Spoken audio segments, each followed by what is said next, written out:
ভুলগুলোই মানুষকে শেখায় কিভাবে সঠিকভাবে বাঁচতে হয়। অথচ আমরা মানুষ জাতিরা ভুলগুলোই স্বীকার করতে চাই না। আমরা ভুলগুলো যদি স্বীকার করে নেই, তাহলে খুব সহজেই নিজেকে শোধরানো যায়।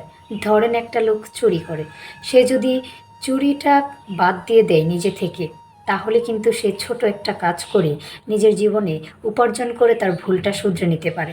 ধরুন আপনি একটা জায়গায় পেন্সিল দিয়ে একটা মার্ক টেনেছেন, সেই মার্কটা বাঁকা হয়েছে।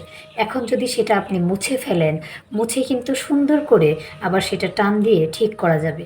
যদি কলম দিয়ে দাগ দিয়ে দেন, তাহলে কিন্তু সেটা আর মোছা যাবে না। ঠিক সেভাবেই আমরা যখন ভুল করি, ভুলটা যদি শুধরে নেই, স্বীকার করে, তাহলে অবশ্যই আমাদের জীবনের প্রত্যেকটা পদক্ষেপ এবং প্রতিটা মুহূর্ত সফলতায় ভরে উঠবে।